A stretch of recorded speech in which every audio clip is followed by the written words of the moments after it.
All right, I'm just learning how to do this, so here we go. We're operating as the Academy of Entrepreneurs and Associates. Entrepreneurs because we're all small business people, and associates because the more networking and helping each other along, the better our businesses have a chance to be sustainable. I've seen this work so much, so I appreciate y'all continuing to join these webinars and seminars and then start relating with each other and helping each other's business go along. I operate as several DBAs, doing business as, and do these webinars and seminars as 360 management presentations and business skill training. That's one of my DBAs, in which we talk about DBAs a lot through the series. This is just a slide that you'll be able to use if you need to get in touch with me. Just a notice about using it for anything free you want to do it. My presentation number 938, so we're keep clicking along towards 1,000, and I appreciate you being on the journey with me. I'm not a lawyer. I'm not an accountant. I'm just offering free advice based on my experience for 62 years in business. The first piece of advice I always will give you is always get a second and third opinion about important decisions you're making for your financial security and your business future. And that's one good reason to stay in touch with your local small business centers, because the people there are in a position to give you good, confidential advice. I'm always glad to help you, but I always don't say get another opinion to make sure you're headed in the right direction. I sent to you some email. This is week 5 out of a 7 series. That doesn't mean that you've wasted your time coming tonight because you missed the previous 4, because I can send you this year I can send you videos of our previous sessions and handouts, and also invite you to join us for our next sessions, which I'll be doing all through the spring and the summer and the fall. But for those of you that's been with us for the last 5 weeks and you're interested in earning different certificates, in the email I sent to you, the quiz that you need to fill out and send back to me is in there, and also some homework assignments. If you're really diving into this and trying to move your business forward right now, these homework assignments can be quite helpful for you. Now that we're in week 5 and 6 and 7 to go, I need to tell you that the next 2 weeks are mandatory for any certificate. That's where we tie it all together. In week 6 and 7, we go back and connect all the dots. It's really important that you do that. But you can earn 3 different certificates, even your first time on board, your regular graduation and achievement certificate. Your second year, you can get an advanced certificate, and the third round that you come, you can get a master's certificate. And all of you can get the higher achievement awards and extra mile awards if you're doing some extra work. All that is spelled out in the email that's sent to you, the different requirements. But to get your basic certificate, all you need to do is to attend at least 5 of the 7 seminars or webinars, but to include the last 2. Each time we've talked about the Main Street SMART skills, drill skills. In your email, you got a video sheet that you can watch them individually, and I was happy to share those with you. And we're going to go through them very quickly and add the last group on tonight. Drill skill number 1. Why do you want that business plan? You need it to tell you what's left.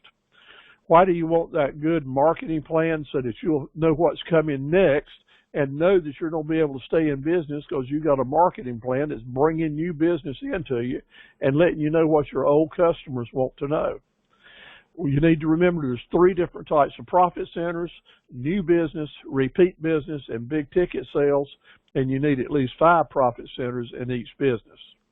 An RLC is a raving fan customer, and they're the people that just send other people to do business with you, and you want as many as you can have. We need to be reminded to always change the plan if it's not meeting the demand of our business plan and our customers. So I like to say NDCP means if no demand, change that plan. And we're going to connect the dots on everything. And in business, small business, it's easy to make decisions that just doesn't fit your business plan, the long-term good of your business. So always connect the dots in a way that's helping your business move forward in a very positive way with the least amount of risk. The 3 words that move more profit into your small business picture than any others are the 3 words, by the way, because by the way is the way that you invite your customers to give you upsells and cross sales, which have everything in the world to do with your ability to stay profitable as a small business person. How do you catch fish? You keep fresh bait in the water. That's the first 3 rules about catching fish, whether you're down in Central Florida with William that's with us tonight, or up here in North Carolina off the coast, or catfishing in Cape Fear River. Keep fresh bait in the water is the way you keep catching the fish. How do you keep catching customers? Keep sending out continuous promotions. Let the people know that you're here and alive, and you really want to hear from them, and you appreciate their business. You have to remind them all the time. What's the best way to find customers? As we talked about last week, is help them find you. Help them find you in so many different ways. Now, I'll stop right here because next week I'm going to send you about 7 examples that we've been doing at carverequipment.com during the last 2 weeks in making new videos, in making new landing pages, naming our pages so that we can help customers find them. Just a lot of different things, and I'm trying to share with you what I do in my business so you can copy these techniques and strategies and ploys to help you in your business. Now, of course, if you want to be like William and order a mower from me, I'll appreciate your business too and make sure that you're a satisfied customer, especially if I know if you're going to sit here with me on my webinars and tell all my other guests and friends here about the way I create business, because it's hard to not practice what you preach here. So thank you indeed for doing that. But I am going to send you a lot of copies of things that Maddie, my associate, has been helping me with in using MailChimp for email blast, creating some new profit centers. We did new videos this week, and also for the first time at Carver Equipment, practicing what I'm preaching, we're doing a discount coupon, and I'll be sending you copies of all that. I've already sent you an extra little thing this past week on submission statements. I noticed that my church put out a new web page that shows their mission and vision statement, and it goes to prove these things don't have to be long and lengthy, but they're so important to let your customers know that you're working that way. So how do you help customers find you? You just put new stuff out there and keep fresh bait in the water. Your business can't be all things to all people, but it must be everything to some people. Now, talking about money, and we're going to do that tonight, I do not want you to think that just because you've earned a little extra cash in the bank that you should spend that money on long-term debts. That is a big mistake to make in a small business. You want to keep a cash reserve, then you let those long-term debts pay their own way, and so that you always have a cash reserve. Now, if you just get totally flush and got more money than you think you'll ever need to get you through the next 2 or 3 months, then go ahead and pay down some debt and cut your interest payments. But that is more important to have a cash reserve and not be afraid of going out of business every 10th of the month than it is to pay your debts down, as long as you stay current with them, of course. The difference in marketing and advertising, remember, the marketing budget is the big budget. Advertising is a piece of the pie for the short-term budget. But the marketing budget is really important, and you need to invest some money if you plan to make some money. Who's your toughest and strongest competitor? It's you and your distractions. Who's my toughest competitor? It's me and all my distractions. So I know it's the truth. How do we get ahead of that? We have to set priorities if we want something different to happen that we haven't been doing. So we got some new folks on board tonight with Alicia and Norma. It's good to have you on board. And so I'll say to you that if you expect to get your new businesses started, and I want you to, let me tell you that you're going to need to do things different if you want things to be different. That means we're going to have to start changing priorities. The best place you can start is start listening to, and watching the videos on the drill skills. All of us in business, buying and selling products or time for money, need to understand what fair market value is and understand the definition of it and study that. The L and the H is the look and the hook. That's the way I say to make your advertising pay for itself. It needs to look good and have a hook in it. The hook is the call to action. Every piece of ad, now when you send these, you see the samples I send to you, Maddie and I worked hard to make sure we've got a hook in every advertisement that we send out. That's so that we can tell if it's working or not. And if it's not working, we won't keep doing it. Last week we introduced, in week 4, we introduced these.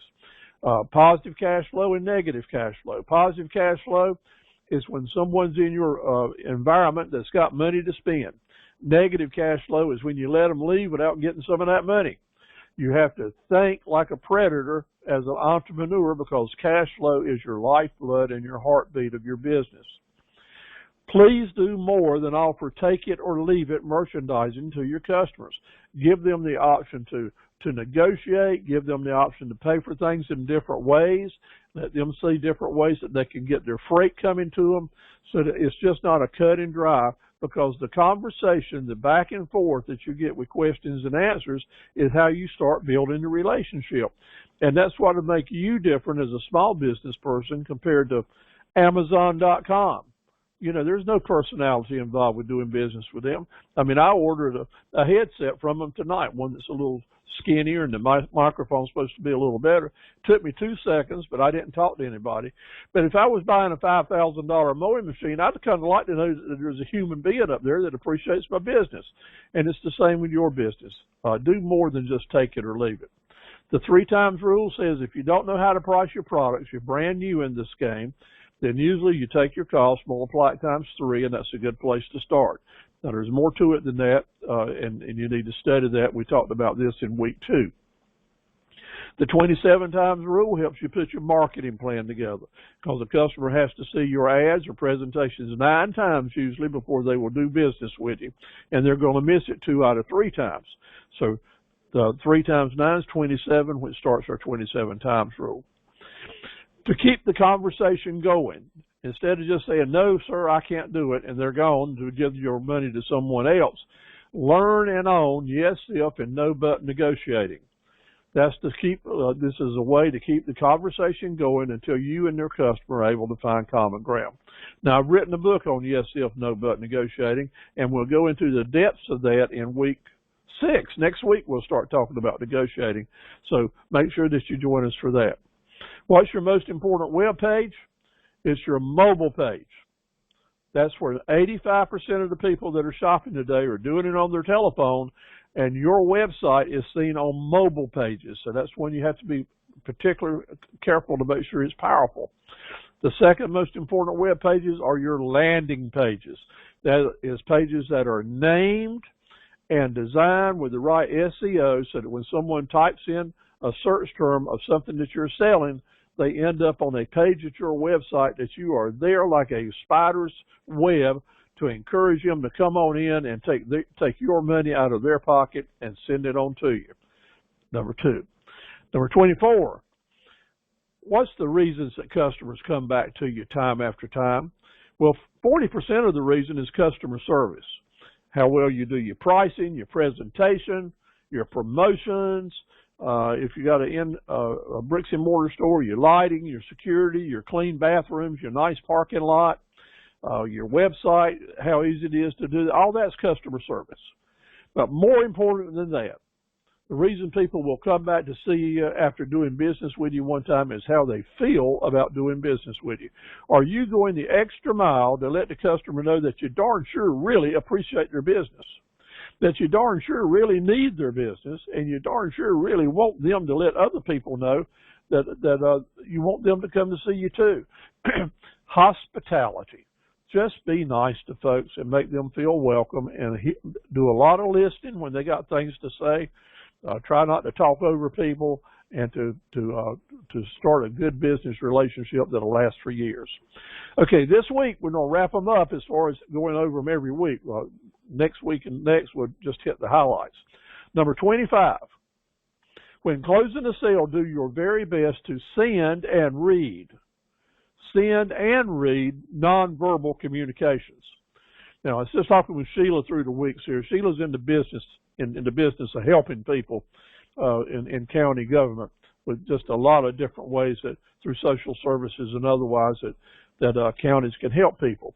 And I bet Sheila would attest to the fact that when you're having a face-to-face or a phone call with people, sometimes you get more of a message by what they don't say, or when you can read between the lines, or hand signals or facial expressions. That is so important when you're trying to help someone go forward, or when you're trying to close the sale or make your presentation. So you're learning how to send nonverbal communications to other people. Sometimes you can say more with your expressions and your hands and your gestures than the words coming out of your mouth will do. So we're going to talk about that next week, and also in week 7 when we're talking about closing sales. Now, all of these quiz questions that we're talking about now will be part of your, all these drill skill questions here are going to be part of your quiz questions that you'll be filling out when you're asking for your certificates. There has to be somebody to motivate others. People, very few people motivate themselves, especially if they're just getting started in business. So what has to happen is, in your business, if you're trying to motivate customers, or you're trying to motivate an associate to help you, or an employee, the word assertive comes into play. Now, assertive has a negative connotation to some folks, because it's kind of like you're getting over in my lane, or you're sticking your nose in my business, and I understand all that. And I'm as guarded as anybody else, but I also do know this. Some people want to be motivated, and some people want to go to the next step. And you as an entrepreneur, now you're taking risk. You're laying it out here on the line and gambling with your time and your money. Just don't think that you're floating down the river on a raft, and wherever the current takes you, that's going to be all right. No. Excuse me. You need to be assertive and be willing to paddle your boat and steer it and rudder it to the place that you want to go on your business plan and your marketing plan.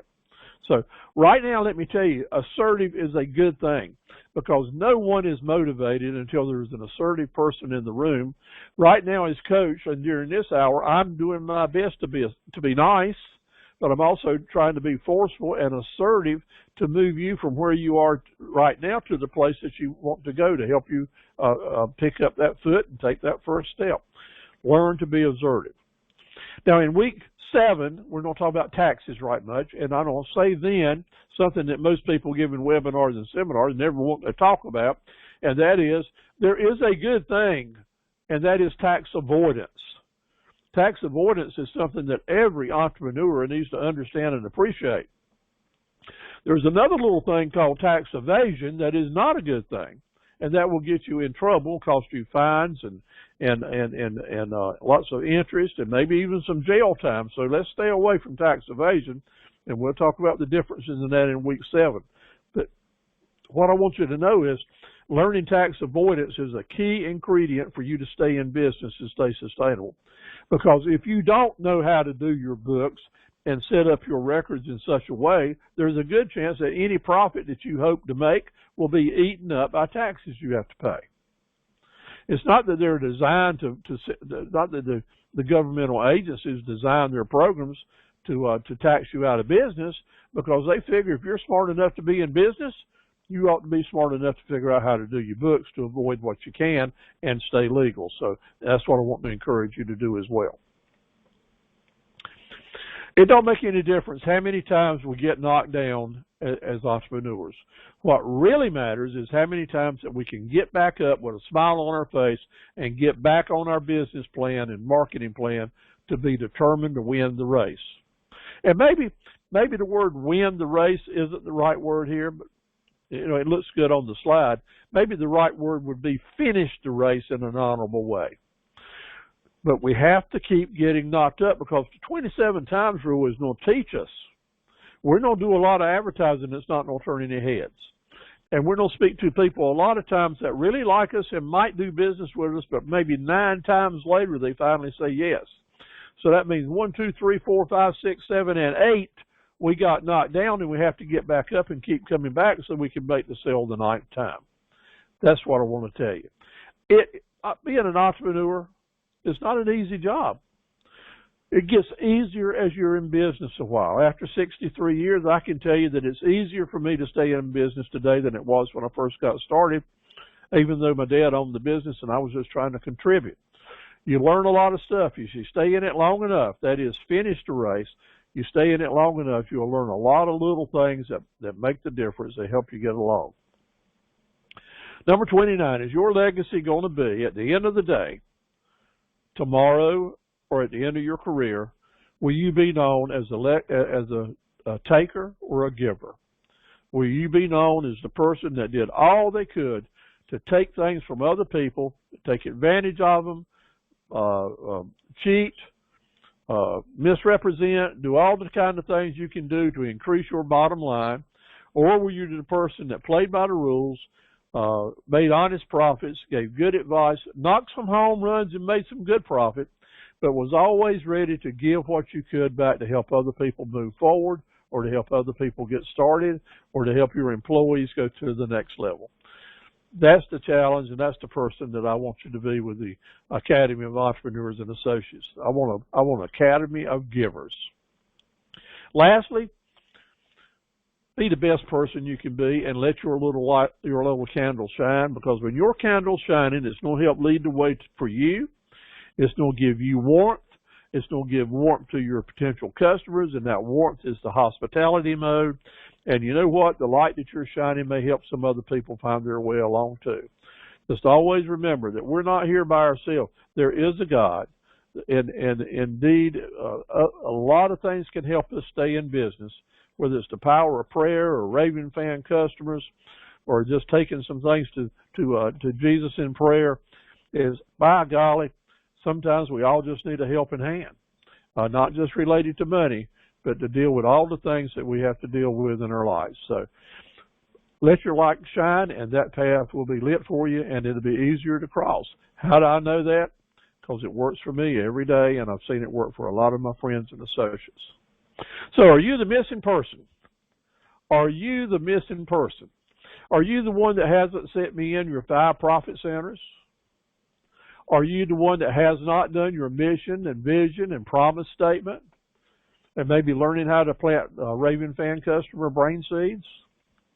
Are you the missing person that has refused to do a YouTube video yet? Yeah, it's okay. You're just floating down the river on that inner tube. You just hadn't got around to it, right? You've just been so busy. Remember those priorities? Are you the one that hadn't done a video about the products and services that you plan to sell and do? Now, Toya's done a lot of them. I've seen her work, and Sarita's been working on her videos, and I'm sure that Denise is going to go after it. Not only, I got 2 Denises with us tonight, as we have, and I'm sure that one has already done some videos and music and other things, and I'm sure we're going to get some from the historic Heron House in Clinton. We already got a good snow video from it. All right, what kind of work are you doing on Facebook? Do you have your personal pages up and your business pages? I hadn't seen copies from a lot of you. Some of you I have, and I appreciate it. So where are you doing? How about some photos? Yeah, I found some photos of you on Facebook, and I use them. I figure if you put them on Facebook, you don't mind the public seeing them, so I'll help promote your business. But how about photos of your business products and things like that? What are you doing about that? Now, Nadine and Gary sent me some really great photos I shared with you last week. Your DBAs, are you using some DBAs to move your business along? I talked with a customer up in New Hampshire yesterday who's in the has a vegetable farm, and he's growing vegetables and selling them under private labels. And I shared with him our experiences with some customers down here in the Elizabethtown area that have taken that business and grown it to a multi-billion-dollar business. And he was really interested in that.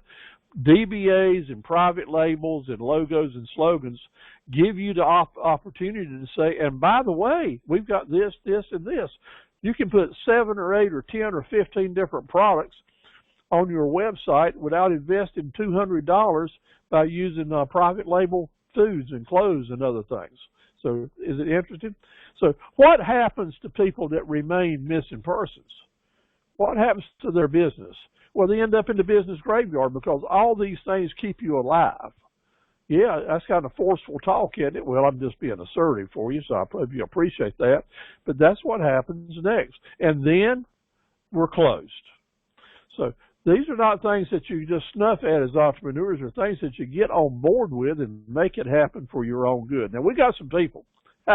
We got some fantastic associates and entrepreneurs that I am so proud to be a part of a little part of the journey that you're on, that I just like to brag on you sometime. And if you'll send me information, I'll brag on you. And one of our fellows that's been on board with us now for our third year is Jimmy Packer.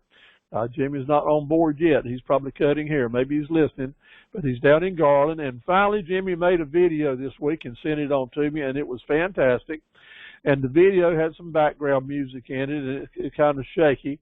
So I took his video, and what the video was about was doing a before and after scene of one of his clients. We'll call him his model, different haircuts that he could do. So I took some screenshots from his video and put some slides together. Now, there's different ways you could do it. And I really appreciated Jimmy making the step to do that, because let me tell you, you know that if you go to a lot of your stylists, your hairdresser, and your salon sites, they do this professionally and do it really good. So I was proud of Jimmy for showing us some before and after. From one of his good customers agreed to be his model for him, and just did a real good job. Now, ain't that a clean cut? Jimmy does a good job, and he's such a nice fellow. I'm proud to know him. Here's a picture of him with his first certificate that he got down in Garland. So thank you, Jimmy, for all that you're doing. I also want to talk to all of you and pay a lot of attention here about Ted McIntyre. Ted is a graduate of our academy from Cape Fear Community College about 4 years ago. As a matter of fact, he came to 2 series of academies as he was learning to do videography at the Cape Fear Community College classes there. He learned how to do the videos in those classes, and then he learned how to run his business excuse me, in the seminars.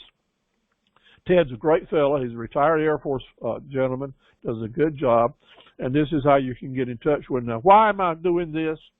Because if you have an interest in maybe moving your business to the next step forward, and you don't have the expertise to put together some good videos like I don't, I can do some basics, which are better than nothing. But if you really want to refine those or get some extra help, Ted is the person to do it. You can send him, if you don't want to do live videos, you can send him your story, do an audio track, and he'll put slides together for you to make the videos for you. Now, I had the occasion to work with Ted, with Valerie down in Clinton, who's just started her business, and Valerie got Ted to do a lot of videos for her. And this is a sample of that. I'm going to show you how you can do a short 20 to 30 second video that gets an important message across, and it's easy to do, doesn't cost hardly any big bucks at all. But let me just show you how effective just a small video can be using these on your website or Facebook.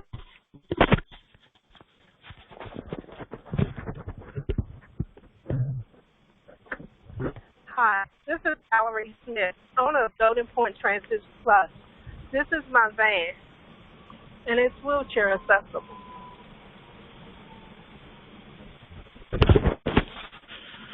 Now, isn't that fantastic? Very short, but you got to see Valerie and that great smile, her personality. It showed the van, it was safe, and you get a good picture of how to get in touch with it. Videos don't have to be really complicated. They can be very, very simple. Now, we've working this series. We've had the honor of having several people related to the Carolina Backyard Living Center in Dunn be joining us, and I'm glad to have them on board. I went out and looked them over. The owner and manager of that business is Cindy Prince McLaurin, and I found her picture on Facebook. I hopefully will be able to meet with them next week and learn more about their business. They got a wonderful, wonderful supply of outside buildings and lots of other things to sell. And I really think this business is going to quadruple when they start doing a little bit better job with the marketing opportunities that's available to them. So if you get a chance to go on 301 North, visit with Cindy out there and see if she's got something you can use. All right, let's talk about finance and funding and cash flowing in your businesses, okay?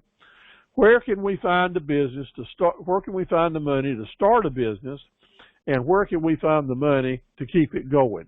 That's always what it's about, isn't it? It's about that cash flow. and we just have to keep doing it. When you're in the business like Rayford and Rashawn Wells that are with us in Clinton, let me tell you, you got truck payments, towing truck payments, you got insurance, you got gas, you always got breakdowns to pay for, and buying tires. I mean, every month you can find a place to spend $4,000 or $5,000. So what do? You got to make it, because those bills are going to keep coming in. So we have to keep cash flow on our mind, and what can we do to keep it going on? So I mentioned to Rayford and Rashawn last week how I think there's a new market out here in helping people relocate campers and reset them up, because campers are really becoming a big business in eastern North Carolina. So where can you find that helping hand that you need? I got the best news. You never expected to hear it. I got the places you can find 2 helping hands to help you go forward, and you know where they are? Right on the end of your own arm. Those are the only 2 helping hands that you can always count on, other than, of course, me and Bart Rice at the Small Business Center. But I'm going to encourage you to learn how to use your own helping hands tonight in several different ways to help keep your business going. But the Small Business Center is a good place to go. If you're not in the Sampson County area, let me know where you are, and if you want to know the name and the phone number, the person to contact that is your Small Business Center, I'll be glad to set it up for you, send an introductory letter, and help you get to know them, because we got them all over the state, and glad to do that. You know, we're very fortunate in North Carolina. North Carolina is one, I think, of only 3 states that every community college has a Small Business Center that works for it. So we appreciate the legislature doing that. Okay, let's be realistic. The great thing about this Academy of Entrepreneurs and Associates is some of you ladies and gentlemen might be as young as 16 to 19 years old. And some of you might be as old as I am at 75. I doubt anybody's any older, but if you are, I congratulate you. But within our grasp, within our group, our associates, and I'm so proud of each and every one of you, we have folks that may or may not have their GED, and then we got folks that have retired from distinguished careers and may even have their PhDs. And a few weeks ago, we had a couple of people that had 2 PhDs joining us, but they were all starting a business, and we all had to learn the same things over. So no matter what hand we're dealt, that's what we have to deal with today. And it might be a royal flush like this, where we got a lot of experience and a lot of credentials and a lot of money, or maybe we don't even have a straight in our hand, but we have to play what we got. Let's just face that as fact. Here's some facts. People say, Steve, where can I get a grant? Well, they're advertising grants on the radio and TV now for COVID issues, but those are for businesses that have been in business a long time, or at least 2 years, and it can prove they lost a lot of money because of COVID.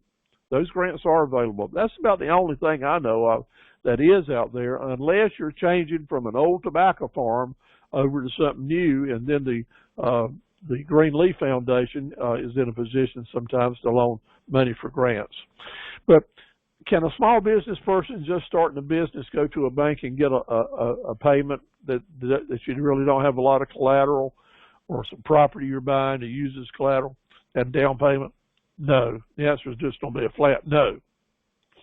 But if you have got some things going for you, maybe you can. And the things that you can are if you're promising. And what does promising startup business mean? One, that you've got good credit. You've paid bills in the past. That you got some down payment money that you can make. And that you have some collateral you can use to secure the loan.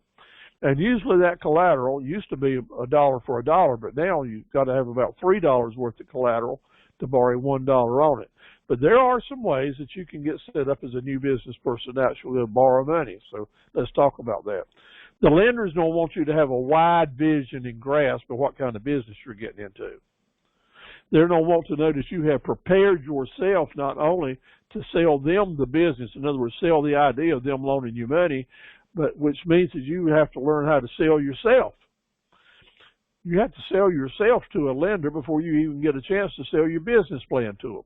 So that's why we spend this time on these 30 drill skills and helping you build self-confidence, especially next week and the week after, in helping you get self-assurance that you're ready to go forward with your business plan. The business plan is not going to get you that loan, but it's going to be an important ingredient in the package that you bring to it. Whether you're incorporated or not doesn't make a lot of difference until we learn the details, because you can start your business as an individual. Several of you are brand new to this tonight, so I need to say this again. You don't have to be incorporated to get your business started from day one. You can start out as a sole proprietor and then grow from there. I encourage people to do that. I do want you to know that if you do borrow money from a lender for a startup business, you're going to have to give that lender, if he's got any sense at all, a personal guarantee. And that means you're going to have to give them a lien on everything else that you own, whether it's related to the business or not, before they're going to loan you any money. And that's called, they want to make sure that you've got skin in the game. Why would a lender want to loan you money for a business that you're not willing to put your own money in? That's the question that's always asked. Are you connecting the dots? Are you making wild decisions? You got a good presentation? Do you learn what the risks are?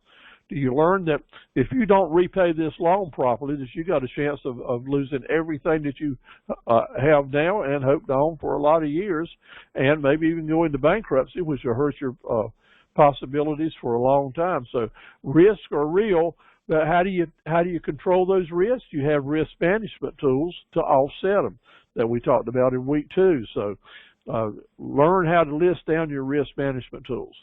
What are your business skills? What do you have down pat?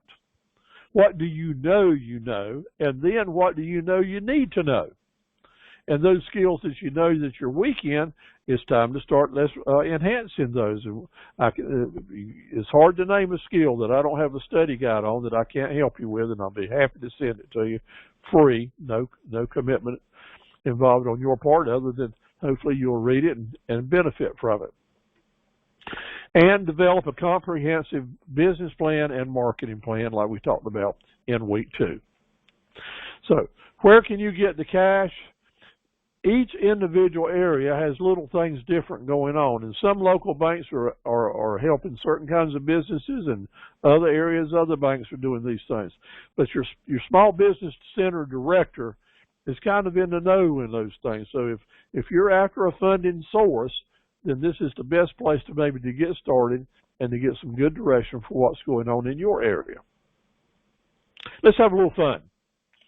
Think about some country music. Talk about the blues music. I kind of like blues some, so I need to kind of ask you, do you need some startup money blues? Is that what you've got? You need some money that's kind of getting you down, got a frown on your face? Well, let's see if we can turn that into a smile. First of all, maybe there's a piggy bank we can just go break open and start a new business. Everybody's got some kind of piggy bank where they stored up their change. Well, I do that. I've been saving my nickels and dimes and quarters all my adult life every morning, hoping to build up a great big treasure chest one day. But you know what? My 12 children, every time they come home from college, they go raid that piggy bank and get all the quarters out of it for all the different things they do. Of course, they told me they were doing laundry, but I got a feeling those quarters did a lot more. So my piggy bank was always there and had a bunch of pennies and nickels in it because they took the quarters out of it. So I can't start a business with that. And then some of my relatives used to keep their money in the freezer, and they call that their cold cash. They actually stick cash up in the freezer. See how like this is? Matter of fact, my Aunt Myrtle would host us to a beach, to Myrtle Beach every summer for a week, and she would pay for that vacation week for my brother and I and my mom to go down to Myrtle Beach with them and have a wonderful week. But she paid for that week with money that she got out of her freezer. And when it was time to go to the pavilion or to go get some ice cream or rent a raft or something, she'd pull out some money and say, "Smell that money," and it would smell like freezer burned money out of the freezer, and she'd say, "This is my cold cash," and she'd peel off some cash and we'd spend it, and it had a lot of laughs on that. So maybe you got a treasure chest in your freezer. How about that? Can you start your business with that? And then when my dad started our business in 1959, he borrowed $3,000 from my Granny Carver in Fayetteville, and she went out in her yard, and she knew where it was, dug up a mason jar that had $3,000 in $100 bills in it, and she loaned that money to my dad, which he paid back in a short period of time with interest. But her yard had some mason jars out there in it with cash in it. You know, anyone that lived through the Depression and lost money at the bank that went belly up, they had a hard time putting money back in the bank, and Granny Carver was one of those. So maybe you know where there's a yard you need to start digging holes in to start your business. Not, but you don't ever know. But this is real. A lot of us have friends and family and uncles and neighbors and folks out in the countryside and through the neighborhoods. Excuse me. This cough is aggravating. Let me get some drink here. It's not COVID. I can't give it to you. I got a test back today. I don't have it, so don't worry about catching COVID over the internet. But this is real. Farmers, neighbors, garages, old sheds. There's junk out there in some people's eyes that if you load it up and carry it to a sale or put a price tag on it, people will buy. Your trash can be someone else's treasure. And I'm getting into a serious point now. A lot of folks can start a small business with $200 or $300 or even $2,000 or $3,000, or even a lot of businesses with less than $5,000. And I've seen all through the years, people collect, haul to the junk, go to yard sales, set up booths in different ways, put price tags on stuff in their front yard, and start saving the money. And before you know it, in a year or maybe 2 years, had saved up enough money to get their little business started. And that process sometimes becomes a business that helps you create some extra cash. So know that whatever it is, maybe it's an old four-wheeler or a motorcycle. I mean, just watch Channel 51 on our TV. It's Channel 51 with the people that are always selling stuff. It's amazing what people pay for old things. And every house has got an attic or a garage or a neighbor or an uncle or some grandparents that will say, you can have it. You load it up and take it off, you can have it. Or some people say, you can have it for half the money. Look around at the opportunities that maybe you've got that you can sell some things to create some money to help you get your business started, the first steps, without going into debt. Without going into debt is a good thing to try to do that. But now this is for real. I like to eat and I like to cook. And through the years, now for more than 30 years, I've always tried to help people with their fundraisers, you know, with cancer drives or folks that had hospital bills they couldn't pay, or burnouts or flood outs or hurricane outs. There's always someone that's having some hard luck, and the communities come together to have fundraisers. Well, I'm one of those people that people call and say, Steve, can you help organize the fundraiser? And since I've been doing that, I've been helping entrepreneurs get their business started with their own fundraisers. Now, listen to me carefully. Every Friday and Saturday night, a lot of people don't go out to dinner. They don't go buy something for their family to eat, and usually they don't pay from $8 to $12 a plate per person to feed their loved ones. And you can prepare at your home or in your garage or out in the backyard, you can prepare a darn good meal for probably $4 or $5 that you can sell a plate ticket for $10 or $8, and therefore start making money with every plate that you sell. It can be done. And if you do it right and you press it, you'll be able to find people that will love you and wish you well to help you get your business started, that will provide the bread or just give you the paper products or the drinks or the watermelons or the pig. Folks will help if you're sincere about getting your business started. And I also want to say that some folks turn their nose up at this just because they say, well, I don't want to compete with the Boy Scouts. I don't want to compete with the Girl Scouts that have their fundraisers. I don't want to compete with the people that are sick or trying to do something to help raise some hospital money. Well, I don't want you to compete with them either. I want you to join them and go into one of them together for half and half. In other words, you help your business 50%, and they bring in their friends and family and help their fundraising cause 50%. There's nothing wrong with you with Wells Towing Service having a fundraiser in connection with the Clinton Cub Scout packs. do it together and have a major fundraiser. The more people that's involved, the better off you are. Spaghetti dinners are usually the most profitable that you can have because the ingredients are very inexpensive. Chicken plates depends on the cost of chicken these days, but still, you can put together a chicken plate usually for $3.50 to less than $4 and sell them for $8 to $10. Sometimes a fundraiser even selling $12 plates. Now our church at Eastover is having a barbecue drive at $12 a plate, and they'll do very well at that. So how do you do it? Well, the organization that I recommend, and I call it getting a dozen doers. Find 12 people. If you can get a dozen, and if you don't have 12 friends, then maybe you shouldn't be starting a business. Maybe you need to buy a pistol. Excuse me. But at any rate, if you got 12 friends that'll help you, love you, and help you get your business started, then give each one of them a job, list it down, and get people involved in helping you start your business. You know what that does? That gives you an instant a dozen raving fan customers right away. Now, I don't want you to take one of these jobs. I want somebody else to be the project manager and go right down the line, getting your stuff organized. Now, all this is listed on your handout, so I can't spend a lot of time on it, but this gives you an organization of how to put a fundraiser together. If you have any questions about how it might apply to you, then don't hesitate to send me an email or let me know how I can help you understand it better. But here it is, 2022. Isn't that amazing?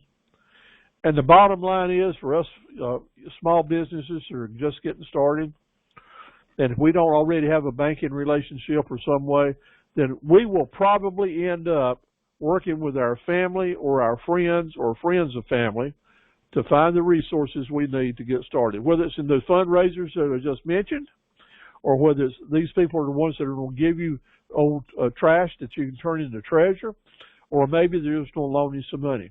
But I don't want in any way this presentation to end up making fools out of anybody, especially your family and friends, because these relationships are too important. But just like when we got started, my dad I wouldn't be in business today if my grandmother didn't dig up that jar out of her backyard. So I know how important families and friends can be to help an entrepreneur get started. Here's the key facts. I want you to treat any money that you borrow from your family and friends just like it's a business loan. This isn't like we used to go up to Uncle Gene and say, Uncle Gene, how about loaning me $5 so I can go uptown and go to the movie or do something like that? You knew it wasn't a loan, and he did too. But now I'm talking about, yes, when you're starting your business, let's document it like it's a regular loan, and I'm going to show you how to do that with a promissory note so that you can get your business started, create a financial track record, and business relationship to prove that you've got a good credit history. We don't want anybody to feel like a fool in this process. I want you to pay your family and friends a good interest rate, more than they could get at the bank. I want you not to have a promissory note with them that's more than 2 years long per loan. And I want you to secure it with collateral or statements to make sure that they know that you're serious about paying them and that you do pay them back on time, because this is how you will establish a good credit record. All through the years, people have been trying to get started in business or to get their farm started or to buy a house or something. And there's been documents signed. Well, documents that have been signed way back since the 1600s have been called promissory notes. A promissory note is a lending instrument used by individuals and institutions. And it is a simple document that spells out the details of a loan. Now, your handout has a regular legal document like any lawyer or banker would pull out of his desk tomorrow if you go talking about borrowing some money or lending money. Because I have to say this now. Maybe you're going to be in a position one day to have money to put in a business, and you decide that the money is going to be your business, like cashing checks or loaning other people money. And that's a good business to be in. I mean, the banks do real well, and small lending companies do quite well as well. So every time you have a chance to loan or to borrow money, a document built around a promissory note that's going to be pulled out. So I want to talk about that so you'll be familiar with it. You can write it out by hand. It just explains all the details. If you don't have a copy, but y'all don't have to do that because I'm giving you a copy that you can use right in your handout. It's spelled out all the details. So here's what's in your handout. And notice it says 2017. It could have said 1917, and it wouldn't have changed a bit, or it could say 3017, and there wouldn't be many changes in it either. But you just fill in the blanks. It gives all the details of who the lender is, who the borrower is, what the rate of interest is, how much the payments are, and it explains what happens if the loan is not paid back as promised. The details what the remedies will be to the lender if you don't pay like it's supposed to, as far as what type of fines or penalties or extra costs are going to be involved.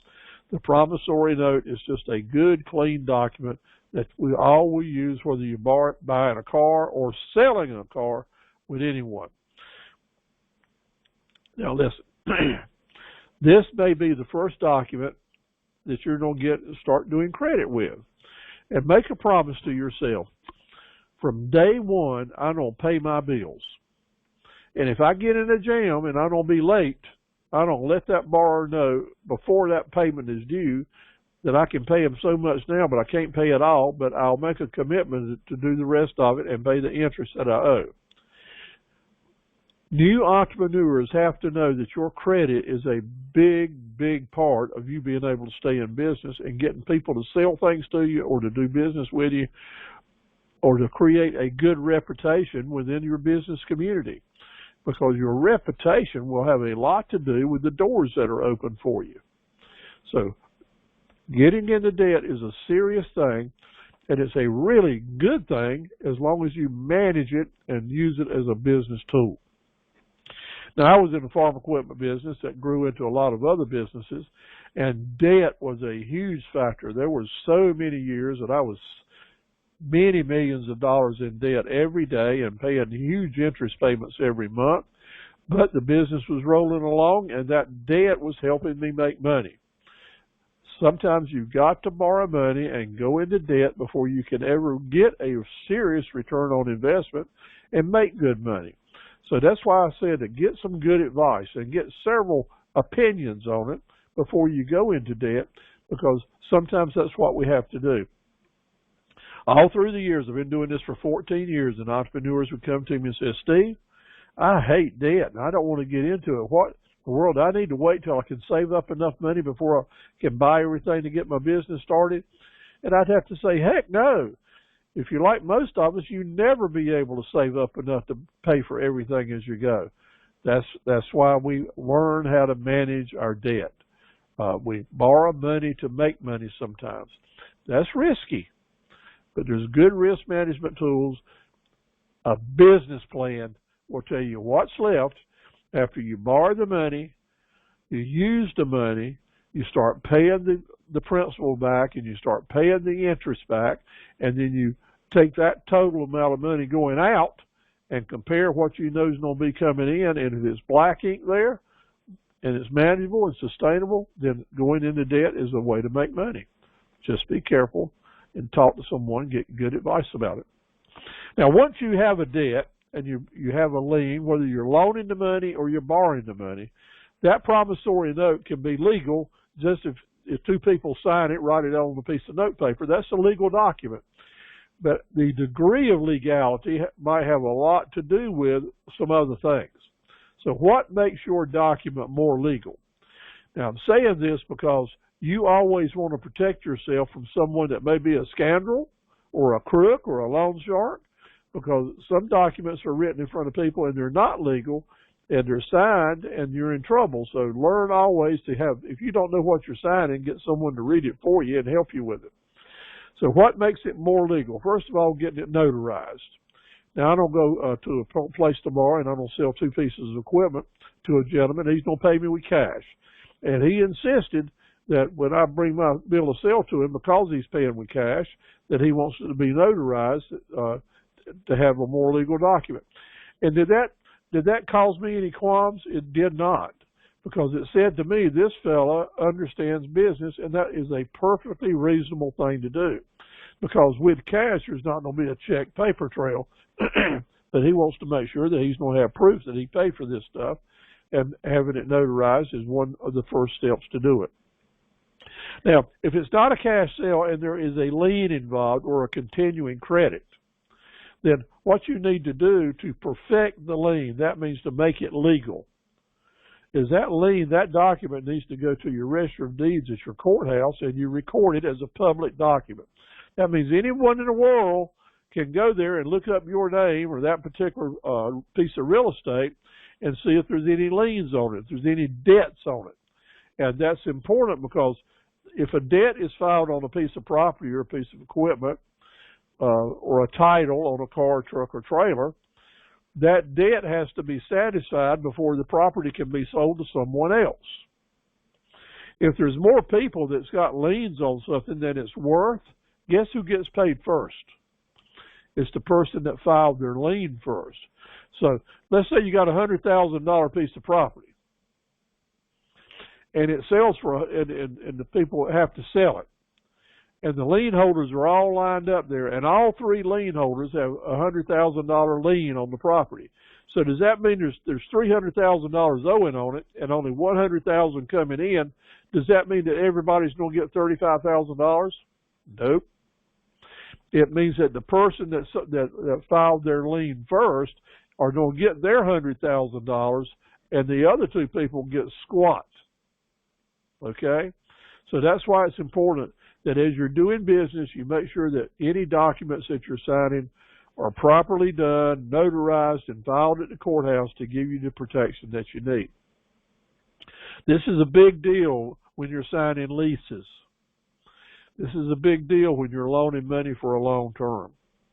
And lots of times the lawyers who don't mind taking your money will absolutely squat on you and not perfect these liens, which means that you paid for good legal advice and didn't get anything for it. So listen to me, because it's happened to me on some pretty big deals, and I thought I had the best lawyer in the land and found out I had a lazy scoundrel that was taking my money. So it don't take long to get under your skin with that. So that's one reason these slides are in here. Find out before you secure a lawyer if they're doing what's right, but then you have to take it to the next step, because I thought I was pretty cool with this kind of knowledge, but I didn't. It's my fault that I didn't follow up and ask the right questions. Don't let it be your fault. So if you're getting ready to borrow money or have some legal documents that you're concerned about, get some good advice and cover all your bases to make sure that they are perfected and notarized and filed properly.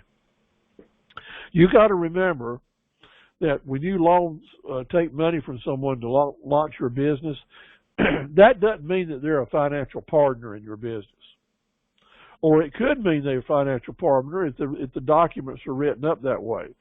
So you'd have to really watch how the documents are written when you're borrowing money. Are you just going to borrow money from someone and then pay them back as the promissory note pays? Or are you going to borrow money from someone and give them part of your business as a stockholder? Or are you going to borrow money from someone and give them the right to dictate to you how your business is going to be run? It could be any one of those. So when it comes to borrowing money, you got to be very careful about that. There's a lot of places that you might find money. Well, pretend to loan money, but some places that should anyway. That's your local community bank, your large commercial banks, credit unions, government agencies, private organizations, and then individuals. And we're going to call these individuals angel investors, and they may be your friends and family. But I want to focus on credit unions here for just a minute.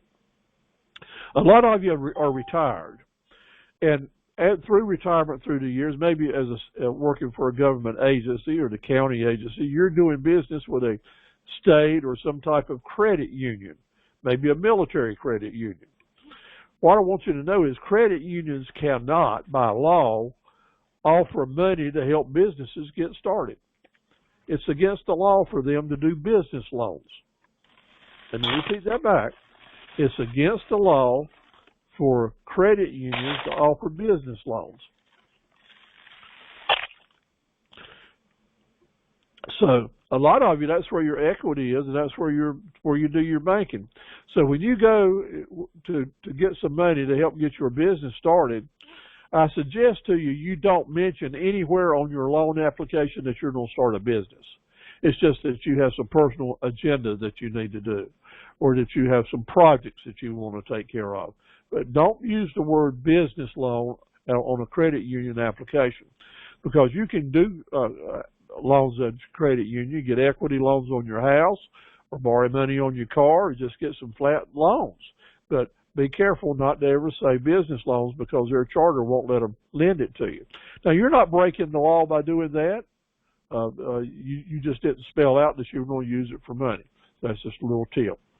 Now, with private organizations, and there's some of those around that deal with that, they may have some different rules and such as that. This is when, again, it's good to get a second and third opinion before you nail yourself down to a long-term contract. Angel investors now are a different breed. The angel investors write up their own promissory notes. They do things that relate to them. Who are angel investors? Well, in most communities, you can look at your locally owned banks, your smaller banks, and look at the board of directors of the local banks. You become a board of director at a bank because you make a lot of deposits in that bank. That's how they encourage people to become a depositor. Folks with old money and deep pockets, they put hundreds of thousands and millions of dollars in local banks so they can be one of the board of directors and enjoy that honor. Get to go to some fancy meals and parties sometime. But mainly you get to go to your board meetings at the bank where you hear about the loans that are coming up at the bank. So a loan officer at a bank basically collects information for the loan committee.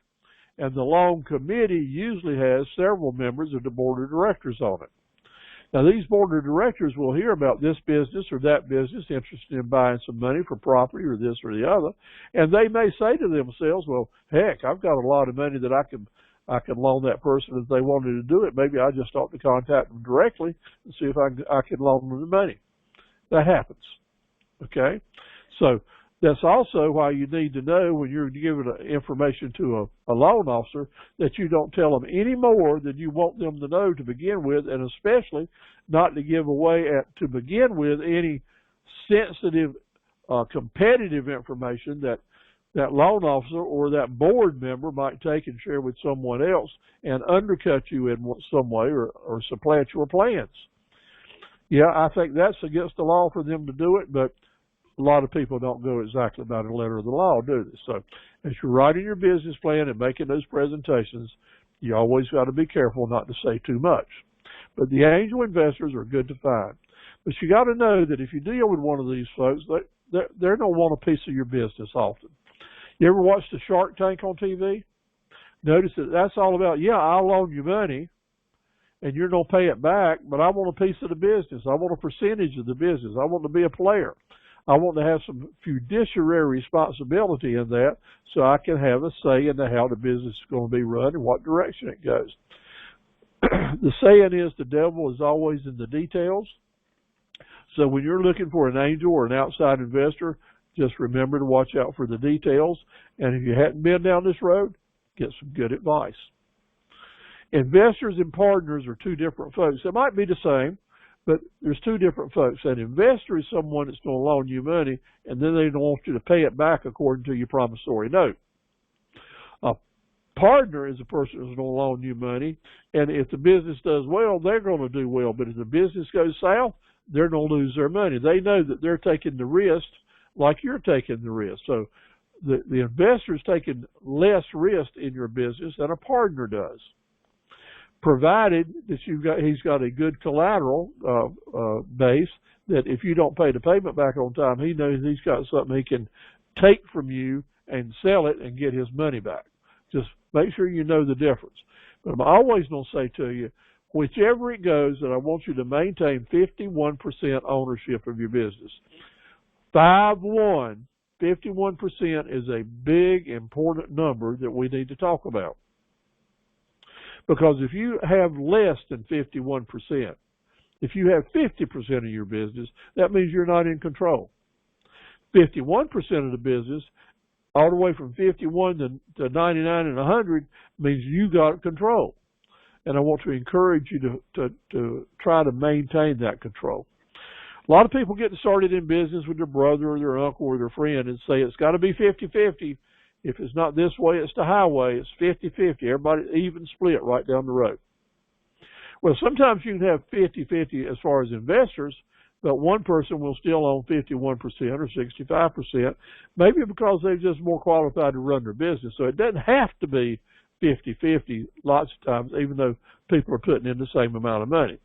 If I wanted 51% versus someone else having 49%, I'd say you put in $49 and I'll put in $51. So I'll take a little bit more risk, but I want to have control and interest. Why? Let's say that you bring in some partners. You bring in a partner and give them 20% of your business because they're a really good salesman. And you bring someone else to help you get your dealership started, and you give them 20% of the stock because they really run a good service department. They're service technician oriented. And someone else you bring in and you give them 20% because they are a great manager, bookkeeper, financial asset management, such as that. So that still leaves you 40%. 20% to three people, put 60% in three people's hands, but you maintain 40%. So you got twice as much power as any one of the others, right? So you're in control. Not, because those other three, when they get together, what? They got 60%. And if they get together, they can fire you in a moment's notice without any reason. Just run you off. Even though maybe you put most of the money in all the time and they got the most to lose in the business, they can fire you. Even if they're silent partners. You got to keep that in mind. Now, let's say that two of them get together with 40% each. And so two of them have got an equal share with you. Then that leaves a third person that you got to kowtow to, get down on your knees and beg to try to run your business. And that's no way to do business, right? That's correct. So be careful when you're setting up your business with other people that's wanting a percentage. Be real careful. I encourage you to take their money and get that promissory note out and pay them back what you're supposed to, but you maintain control of your business. That's the best advice I can give you as a fellow that has lived that life, okay? Now, the reality of it is it doesn't always work. Some people are going to hang on to that 50-50 thinking. And I understand it. I understand it. It's bullheaded, but it's the way it is with a lot of folks. So what's my advice for you? Well, there's something you can do that makes it a whole lot easier. Because with a 50-50 relationship that lasts a long time, it will go south one day. Someone will die, and then you got to deal with their heirs. Someone will want to bring in one of their kin folks or their lover or their girlfriend or a friend that you don't like, and it just causes negative issues. 50-50s will always go south one day. So how do you avoid it from going south? Some things you can do. Number one is have a buy-sell agreement with your partner. And in that agreement, you say a couple of things. One, you can't sell any of your stock without giving me first option at it. You have to give me first option at any of your stock. And if someone meets the price that I'm offering you or beats it, then you have to come back and give me the right to bid on it. That's only fair. Number two is that, and this is important, don't ever make me an offer for my share of the stock, any portion of it, that you're not willing to take yourself for your share of the stock. In other words, don't offer me $10,000 for about $50,000 worth of stock unless you're prepared to take a $10,000 check from me or my new partner for your share. Now what that does, it puts the calms to water to keep someone from taking advantage of a partner that's going through a rough patch. Let's say someone's got sick or got in some type of trouble and they've lost a lot of money, and the only thing they got left is the stock in their business, and the other partner is saying, well, this is a good chance for me to buy him out at a song and take advantage of his bad luck.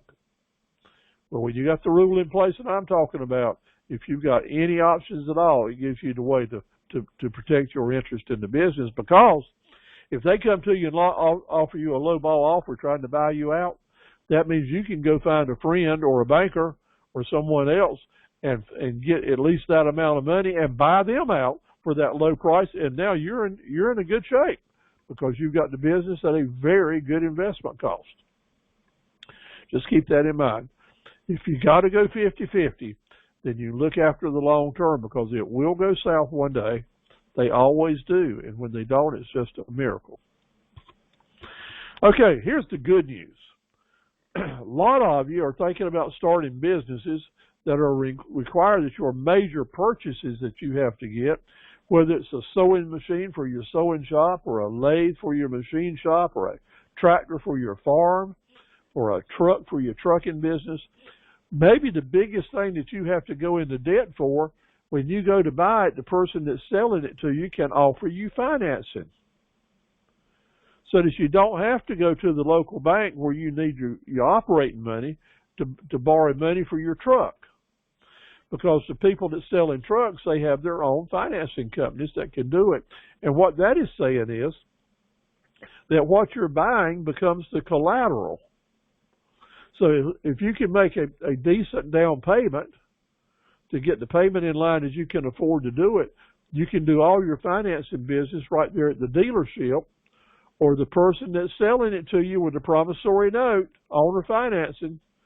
See, owner financing gets back to this promissory note talk. And therefore, you're able to get what you need to get started. Now, here's what I want to say to you, and we'll talk about it even more next week. Borrowing money and going into debt is something that you have to do sometimes to make money. Just make sure that when you're going into debt, that whatever your monthly payment is, you are assured that this truck or this piece of equipment is going to be making you more each month to justify that payment. And that may have everything to do with whether you buy new or almost new or old and used. Because maybe that old used truck will make you more money than a brand new one will. You just have to weigh it out. But if you're buying fairly new, you want to make sure that you don't finance it for any longer than the warranty is, or any longer than you expect that truck to run without having to start costing you repair bills. Yeah, you can plan on that monthly payment paying for itself, but you can't plan on making enough money to pay for all the repair bills if it's old and used, and then it becomes a bad investment. None of your investments need to put you being upside down. You ever heard that term before, upside down? That means that you owe more money on something than you can sell it for. When you do that, then you have thrown the risk management tools out the window. But when you remember that if you're not upside down on the debt, then what you've got there is an asset that can get you out of a jam. Because if you made a good down payment, a large down payment, and you're paying on it regular, and you're really cutting that debt down each month with your payment, then you've got equity in this truck or in this piece of equipment. And equity is just like having money in the bank in a sense, because that is something that you own, that if you get in a real jam and you've got to raise some money in a hurry, you can sell that sucker, and it's worth more than you owe on it. Therefore, you can have some cash flow coming in, positive cash flow, by selling an asset that might save your business and get you over a jam. And because you did save your business and got over a jam, that means you live again to fight another day. You live again to go find another truck, make a down payment on it, and get started again. That's entrepreneurship. That's not pie in the sky. That's just real life. We have to sometimes, to stay in business, if you don't have deep pockets and great big bank account, we have to learn to take the assets we've got and make them work for us so we can live again sometimes after tough times. Now, I had a rental fleet for a lot of years, a lot of forklifts and tractors and backhoes in it, 200 units a long time. Had 200 monthly payments based on them. And sometimes when we get in really bad cash flow periods of time, like a drought period or an economic dive like we had in 2008, Sometimes I'd have to look over my rental fleet, which was always financed for 36 to 48 months. And if I had paid some down to 12 months left, I might have a piece of equipment there that I could borrow $20,000 on it. It might be worth $40,000, but I could borrow $20,000 on it, and pay off the $5,000 that was owing on it, and that gave me $15,000 worth of cash that I could reinvest in the business, and still I can start making payments on that same piece of equipment on a new contract. That's called refinancing your assets sometimes, and lots of times that is enough to get you out of a jam, to keep you going, or to start up a new profit center that you can do things with. That's called asset management. And asset management means that you are flexible, not only to buy, but always to sell if that's what you need to do. But you can't have asset management if you're upside down on your loans. How do you get upside down? Number one is don't make enough down payment. Number two is to finance things for longer than they are going to last. Like the fellow at the automobile place will tell you, yeah, man, you can get this car for $100 a month. And then they're going to tell you, but you got to finance it for 96 months. You might could have got it for $160 a month for 36 months and saved thousands and thousands of dollars. So the cheapest monthly payment sometimes is not the best deal for an entrepreneur. Matter of fact, sometimes it's the worst deal, because from the day you take that piece of equipment or vehicle away from the dealership, you are upside down, and that is not where you want to be as an entrepreneur. Okay? Excuse me. Excuse me. So, what's another way that maybe you can create some money? I call it pre-sales. Look at what you're doing in your business, and is there a way that you can sell some services or some products in advance before you deliver them to your customer? Now, this is an opportunity that comes up to someone if you're established and you've got customers that trust you and know you're not going to screw them. That is, they will give you money in advance for items that they're not going to get for a long time in the future.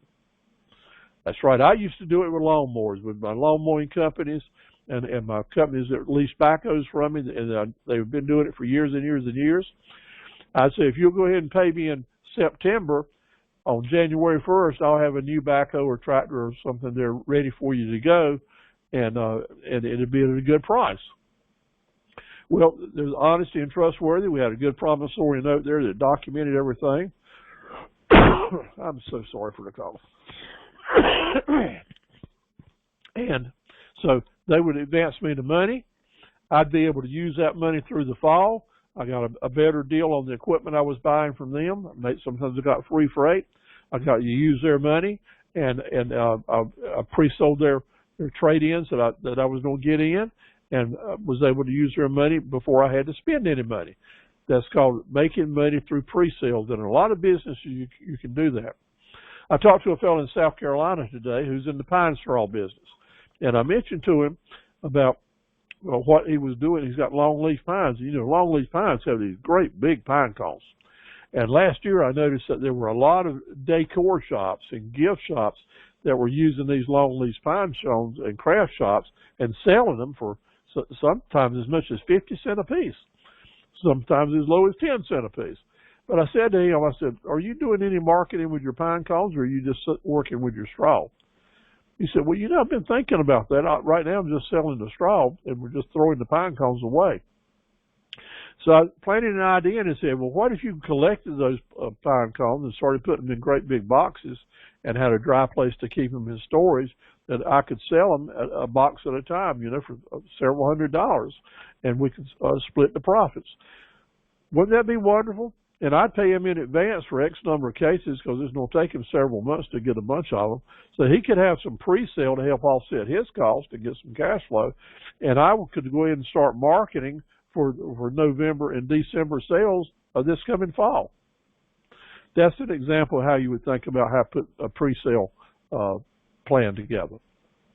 Now, after you're open, we're talking cash flow now. The whole conversation right now is going to move to cash flow. After you open up, you're going to learn what cash flow is all about. and it can throw you a loop.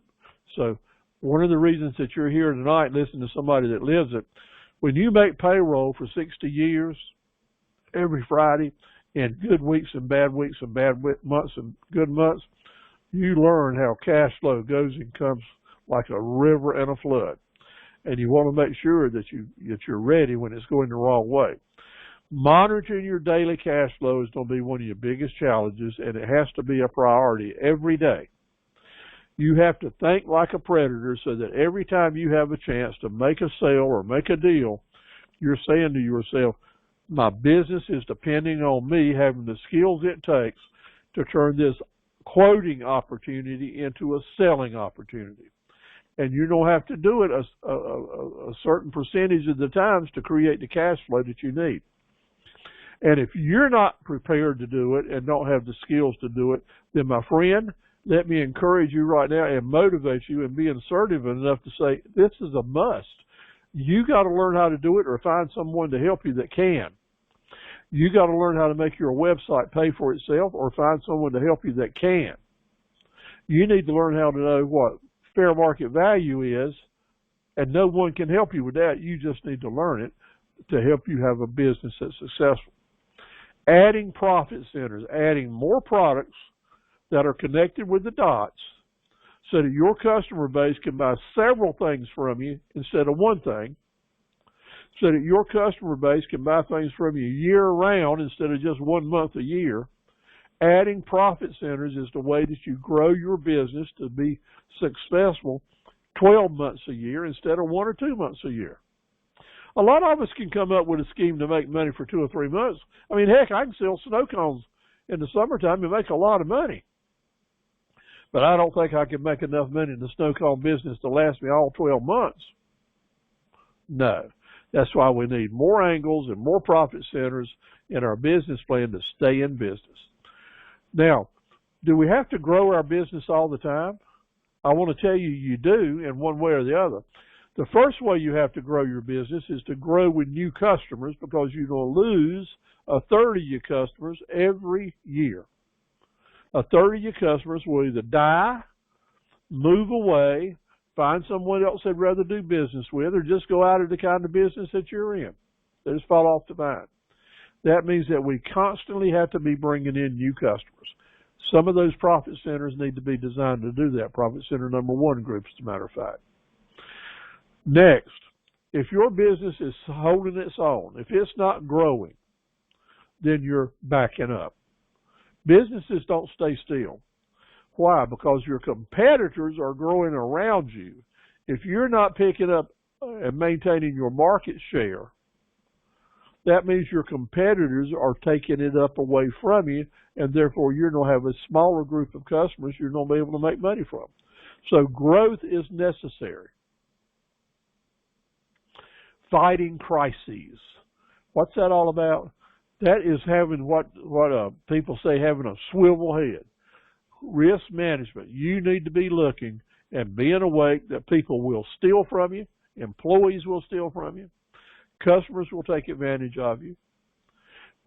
There's crooks in the game. Suppliers sometimes will take advantage of you. Hurricanes blow up the coast and floods come down the river. There's always an opportunity for a crisis, and you just can't be asleep at the wheel as an entrepreneur.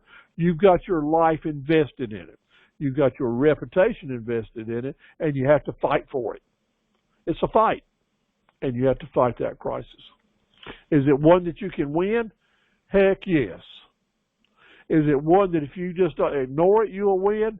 Oh, no.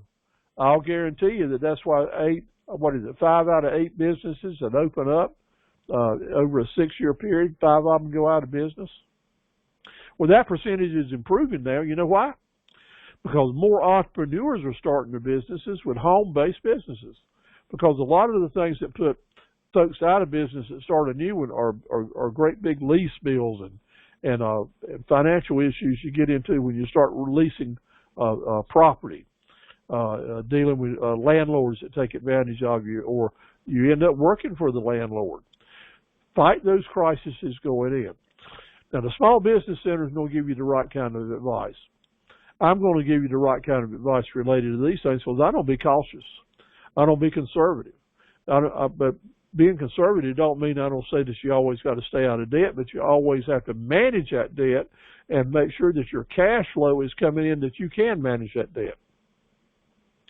It's a great thing to do to be a successful entrepreneur and to be able to help other people. So if you got something that's on your mind, don't mind asking the questions. It's all confidential. And if I can't help you, I'll certainly send you to the Small Business Center or send you to someone that can. Now, let's talk about what we can do now. 7 honest paths to get things started. First of all, if you are in business, get rid of cash flow bottlenecks. Get rid of the bottlenecks. And that means you've got old inventory that's not selling. Sometimes you just have to take these things that you thought were worth so much money and they've been with you a year or two and you hadn't been able to sell them. Put a sale price on them, whatever you can get for them, turn that into cash, and then invest the cash into something you can make money with. Sometimes you have to take a loss and sell things. It teaches us to be better forecasters. Next week we're going to talk about forecasting. Negotiate when you buy things. Don't pay the first price someone's asking. You always ask for a lower deal. That's not called being cheap. That's called being a smart entrepreneur. Don't let folks get ahead of you with your past due accounts, and some people will never pay you. In today's world of credit cards, there's no reason that you should pretend that you're a bank and carry open accounts. I don't do it. Well, I used to have to do it as selling to farmers. When we first started our business in 1959, we'd have to, and we wanted to because it was just the way business was done then. Your farmer customers couldn't pay you until they sold their tobacco in September and October. That means we had to carry all that debt on our books until they could pay us back, and it was tough. But you learn to do what it is. From that standpoint, it's a whole lot easier world because everybody's got a credit card now, and you can collect it just like that. I run my business all over the United States, and most of my business is done with people sending me in checks or paying with credit cards. And I don't have past due accounts anymore. In the past, when you run into bricks and mortar store, my past due accounts or my accounts would run $40,000 to $80,000 a month, and there's always 5 to 10% of that was past due, and we were having to collect them. It's just part of doing business, but that has improved. So learn how to make sure you can control your accounts. Plug holes in your open account policies. That is to say that one of the things that will get a lot of folks in trouble, especially contractors, especially truck drivers, Gary, especially people that's running trucking businesses, Rayford, is you've got to be careful not to wait a long time to prepare your invoices and tell people what they owe you. Sometimes plumbers and general contractors will say, I'm working so hard I just don't have time to get my invoices together. Well, then let me tell you, you're not working right, because you need to be collecting your money at least weekly and not let people get ahead of you, or you end up with more money invested in their property than they've got invested in it. Learn how to collect your money and get your documents right. Maybe it's not a promissory note that you need. Maybe it's just a simple invoice. Be ready and be proud that when you get ready to perform a product, there's nothing wrong with you getting paid in advance. Nothing's wrong with that at all. Or at least make sure that you've got an arrangement and an understanding that the money's going to be ready for you at a certain time on a certain date. That is cash flowing. We've all got some waste, and we all have to look at it. I've got waste in my business, and sometimes I just have to stop and sit down. Matter of fact, I'm looking at a stack of credit card bills right here where I've added on some little subscriptions here and a little thing here where these people are charging me by the month. And now I'm paying out about $300 a month on things that I really don't need. It was a good idea at the time, but I need to find the time to get over there and cancel that stuff out. I got along with them without for years. I can do it some more. Stretch your dollars. Make sure they last as long as you can. But the best way to improve cash flow is what I used to call the Magic Act. That is, take old assets that you put money in that's not making you money now. You love them sometimes. It's something you really love.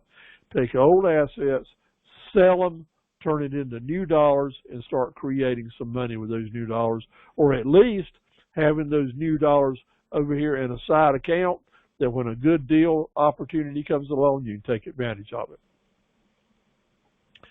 Add profit centers. Add different ways you can make money. Learn how to relocate trailers to make your trucks pay for themselves.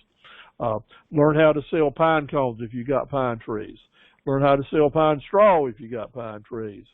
If you're a good gardener, learn how to sell vegetables. Can them and put them up. Learn how to train other people. Maybe you're a retired trainer or teacher of some type.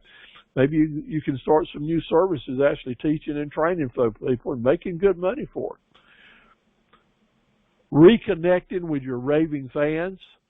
Reconnecting with your family and friends, whether you're doing the 12 Doers plan to do fundraising.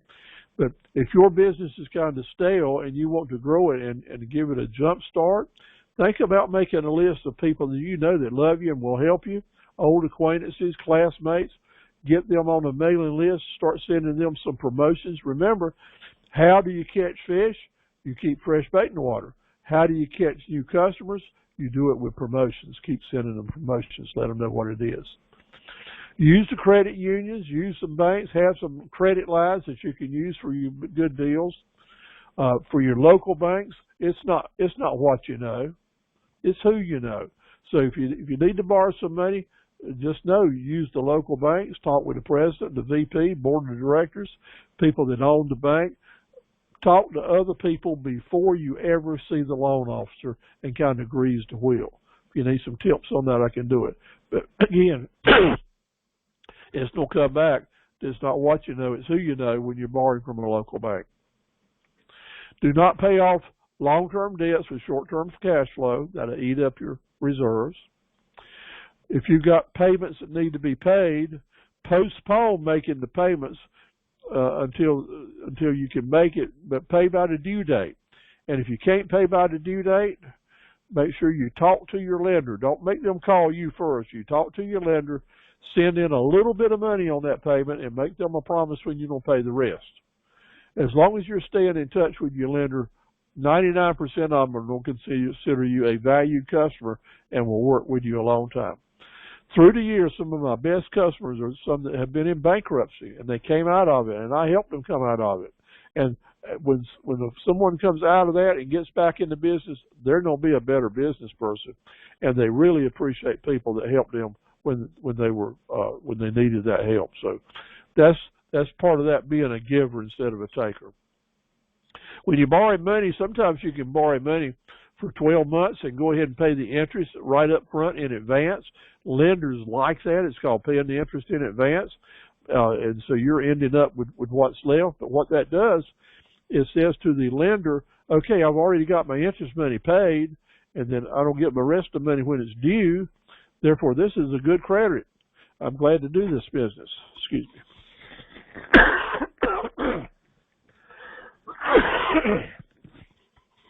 I'm sorry for the cough. So that would be, let's say that you're going to borrow $100 at 10% interest. So you go to your lender and say, can you loan me $100 at 10%? Now, 10% is a good interest rate today, right? So they loan you the money, and as soon as you get that $100, you hand them $10 back and say, okay, I'm paying my interest in advance. Well, indeed, all they are out now is $90, but when it's time for you to pay back the money, how much do you owe? You owe $100 still, even though you paid the interest in advance. So that sets up a really good relationship, and an angel investor that you're paying the interest in advance, love it. And when you have paid off that loan, you know what they're going to say to you? You want to borrow some more? It's a good way to do it. If you want some more details on that, I'll be glad to send you some information. This is the way that you want your cash flow to look. Want it to be going up, even though it's red arrow here. If it's going up, I want that to be your cash flow. I don't want that to be your negative cash flow, taking advantage of your positive income down here. So let's keep our cash flow going up and keeping an eye on it. Will it always do that for you? It will not. There will be months that are slow. There will be months that are awful. That's why you need to have those reserves or those credit lines to back you up. Because when it is good, that's when you set some money aside or you make the kind of investments that will help you. Now, what is the kind of investment that will help you? Is it a new Cadillac or a new Mustang with great big mufflers on it? Is it a boat, a new camper? Is that what entrepreneurs need to do with their money? Well, a lot of them do. Now, you can look around your community and you'll see some people that hadn't been in business very long that's got some huge houses and lots of great big trucks and trailers and boats. And I ate lunch with a fellow the other day that's got an electrical business here in Dunn, and he was talking about how he's traveling all around the world skiing and fishing with his family. And I was just adding all that up in my head, and just the stuff that he talked about, a little bit of chit-chat, added up to probably better than $200,000 in money that he was spending for entertainment. Well, everybody makes it to do their own thing with it, but this old fellow was saying, woo-wee, wonder where that money's coming from, and wonder how much he's setting aside. Well, with somebody now that has lived the life and has done that kind of stuff as well, I can tell you right now that while you can enjoy it, enjoy it. That's part of being an entrepreneur, that it gives you the freedom to do those kind of things. But now I want to say to you, always keep in place some good risk management. Always be paying your insurance policies and investing in savings plans so that if that rainy day comes or you lose your health for one reason or another, that you've got a safety valve to keep you going and you don't have to sell off everything just to live. Now the COVID is maybe easing off a little bit. So what can we do now to reboot after COVID? Let's talk about that as it relates to cash flow. First thing you can do is do all you can to start increasing your sales. And to increase your sales to create more cash flow, we get right back to adding marketable profit centers. What else can you provide in your business for your customers so that you can say, and by the way, we've got this now. Maybe you can turn your hobby into a business. Maybe you're doing something or know somebody that's got a hobby that you can take what they're doing and start making money with it. A lot of different things going on. Maybe you've been a teacher like Lily over in Kinston, and she's taken her teaching skills and her contacts. Now she's doing life coaching and taking that into doing counseling for children and starting to get well paid for it. Maybe like Janice, she through the years has always loved her craft work.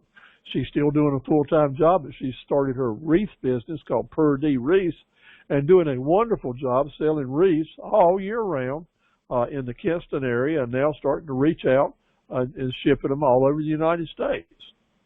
Over in Montgomery County, where pottery and clay work and crafts are really big, so many people are taking their skills and turning them into money-making projects. Down in Bladen County, a lady and her daughter down there at Cottage Candles has taken a little kitchen business and turned it into a huge candle business and website now where they're selling private label and regular label candles all over the United States and doing it right at home. Right in Clinton, we've got a great store there that's selling homemade soaps and lotions. Even got a new bricks and mortar store downtown. Anything related to pets seems to be red hot now. This fellow here looks like our Otis dog here. But if it's related to pets, people are spending money. Now, why is that? Because the baby boomers, the people my age, your 60s and 70 kids, got empty nests now, and all these pets now are like our children, and and people find a way to spend money on those pets. Well, as I was walking out here tonight, Norma was sitting in the den there with a box on it called a Bark box, B-A-R-K box, where she had found online somewhere these people that will send you a box every week so you can have a present for your puppy or your kitty cat or your bunny. Well, this is called the Bark box, so I guess it's for dogs. But they figured out a way to get the Normas in the world who will do everything for their pets, a way to spend another $20 to $30 a week or a month on things to give presents to the puppies, okay? And now I got a friend in Clinton, and some of y'all know him, that raises happy chickens. And if you raise happy chickens out in a range-fed chicken, well, then you're going to get happy eggs, and people will pay those for happy eggs, and will pay you every week to bring them several dozen because it's just a nice thing to do. Fell over in the Seven Springs area, close to close to Kinston and Goldsboro. He takes his chainsaw and cuts these shapes out of stumps. Now, aren't they neat? Any kind of shape you can imagine, from a pirate for ECU to a giraffe or a Santa Claus. He'll make a shape that you want and sells these for $60 to $200 or $300, depending on whether they're painted or not, or what all you want. But he's taken his hobby and turned it into a pretty darn good business. You'll see him all over the place setting up in different ways. Some folks love honeybees, and you can have your own business out in your backyard. Use your flowers and trees that are around you to help season the honeys different ways. And this is becoming a big business now. There's a lot to learn, but in the honey business, there's a lot of associations around that will help you do it. And I can tell you that I don't know of anyone in the honey business this year that hadn't done really well, because COVID has encouraged people to buy honey for medicinal purposes. Private label marketing is a huge thing that each and every one of you can do. If you're planning to have a website and you want to add some profit centers, you can put your labels on someone else's recipes and sell them as your products and double your money and take very little risk. Because by golly, if you don't sell it, you can eat it. And I've done this for a number of years. I've used them not only for profit centers, but also to show other entrepreneurs. I've used them for gifts at my rental properties and for my business. So using private label marketing is a good way to put your name on a lot of different products. If you want more information on that, just ask about it. Maybe it's starting your own lawn mowing business, and this is the right time of year to think about it. If you want to get in the lawn mowing business and be ready to go by the middle of April, it's time to start thinking about it now. And I've got a whole study guide I can share with you on that. And then I've got some great followers up in Roanoke Rapids. This is Angie. She has her own yoga business, and now she's helping people with their eating habits and such as that, with healthy diets, and starting to make some good money with it. Just wonderful, wonderful people that I just really admire, that's trying to help other people maybe make $1 for themselves. Maybe it's the farmers market you want to go to, or maybe you just want to set up a stand out by your road. But let me tell you, these little markets do really well and create a lot of cash flow for folks that really enjoy it.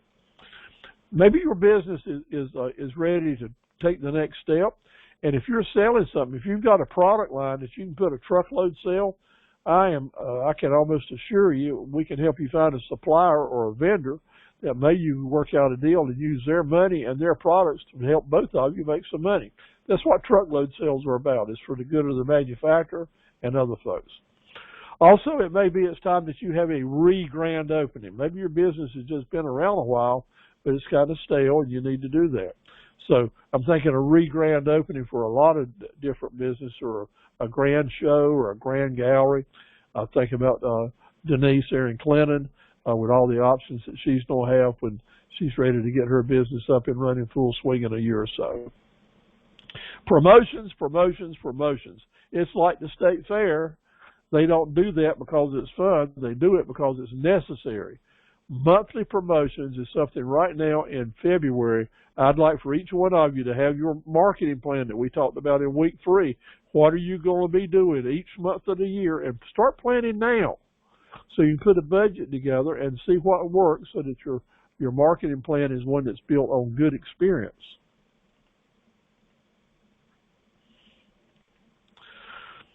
Target your customer groups. Maybe you haven't done any of that. And if you aren't targeting your customer groups, I'm telling you, you're missing one of the fundamental rules for entrepreneurship. To make your marketing money go further, you aim it at the customers that are most likely to do business with you. Now, we talked about this last week and how to find customers. You help them find you, and you do that by targeting your magnet appeal to them. Now, next week, I'm going to send you lots of samples about what I'm doing in my business to help target customers. And you'll see it right away. I'm naming web pages, certain names. I've got discount coupons. And we're doing videos for certain types of customers. And when you see that, maybe you'll figure out a way that you can use that type of technique to help you grow your business. If you got an idea about that and you want to talk about it, just let me know. This little cough's getting advantage of me. Give me just a minute.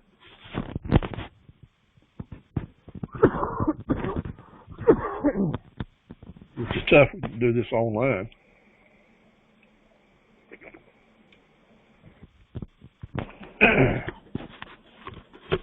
Next week I'm going to be all well and I won't do this. So, how about this slide here? You got all these customers out here, and you know as well as I know that one of them is more likely to do business with you than the others.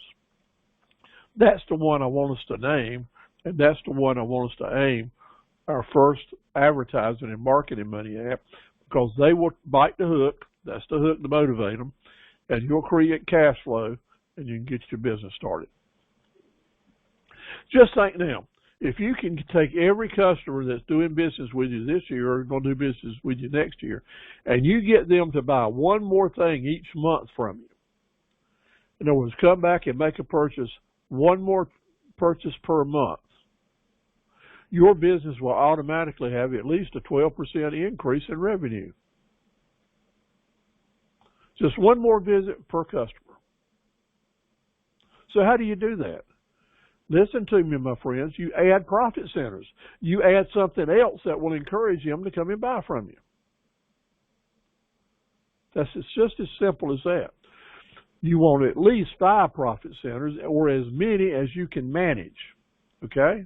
Not just one thing, but as many as you can manage to do this one thing to give your place be that people can come back to. And when you have these extra profit centers, you can say, and by the way, we've got this and we got this, and people want to hear that. They want to shop where they're happy. Maybe it's time that you figure out how to go mobile. Maybe what you're doing has got you located at one location, and the only way customers can find you is to go where you are. Now, going mobile a lot of different ways can become tricky. It can become expensive. But whether it's a food truck or a plumbing business or whatever, teaching people how to sew or to paint, I don't know what the business is, but usually we can figure out a way that you can expose this business to other people. Of course, the internet is an option, but that's not what I'm talking about going mobile. I call that going e-commerce. Going mobile is you physically moving your product and your presentation to other locations where people can see you. Now, there's a lot of franchises. Well, excuse me, I don't want to say a lot. There are franchises out here that are built on mobile businesses. Kona Ice is one of them. I'm so happy to be able to advertise those. I had some good clients down in Morehead City that got in the Kona Ice franchise business and have done really well with it. And there's other opportunities to do it. Maybe you don't have to join a franchise, but you just set up your own trucks. Like we've always seen the ice cream truck go around in different neighborhoods. They make really good money. Usually find an employee and they put them out there and put the music on the truck and sell the product. Mobile ice cream shops. Old-timey, but you know what? Old-timey works for a lot of different things. So give that some thought. If you have a business that you'd like to think about how you might go mobile with it, I'll be glad to discuss it with you. All right, bringing it home for a landing. We're nearing the 8 o'clock hour. I do appreciate you all staying with us so far. And let me say to you to find your chat button, ask the questions, tell me what you think of the program tonight, how we can improve it. Next week, we're going to be talking about bookkeeping, not how to do QuickBooks, but how bookkeeping can be so important to you as a business owner to find the information that you really need to help your profitability, to help your cash flow, to help your security, and help you do forecasting in your business. And then after we talk about bookkeeping a little bit, we're going to be talking about how to forecast, how to better find that crystal ball for your business, and also some really important facts about negotiating. Now, this is important. Bookkeeping is very important. Negotiating is huge important, and forecasting is as well. So that's why next week is a required class that you need to be at. And then the following week, in week 6, we're going to take that information and we're going to move into taxes, record keeping, how to avoid audits, and then we're going to move into salesmanship and how to close sales. So the next 2 weeks is where we connect all the dots, all these skills we've talked about, and we figure out how to use them in our business or how to improve our self-confidence and our self-assurance. What's so important is that, first of all, I believe in you. I want you to believe in yourself and trust in yourself. And I've talked with several of you that's with us tonight, and I'm so happy for you and so proud of you that you're taking these first steps, baby steps. Maybe what suits you is just a little step. Maybe the next person on the list is ready to take a larger step. That's fine. As long as you're moving forward and you're wanting to improve your situation, even if you're just thinking about it. If you're just thinking about it, then by golly, maybe you're going to thinking about it a little stronger and move to it. Sometimes it takes 3 or 4 years to get your ducks lined up to where you can actually start doing business. That's okay. But let that be your business plan. Have a plan that you're going to start doing certain steps by certain dates. Believe in yourself, and yes, you can do it. There's just no doubt about it. So I want to thank you so very much. We're going to be here another few minutes, and after we stop recording, I'd like to talk with any of you, answer any questions that you have. I'll ask you to turn your microphones on, and we'll pick it up. But I do want to say to you, God bless you, and just thank you so much for all that you're doing. And I'm proud that you're a member of the Academy here, and just so happy for all of us that we can move forward together.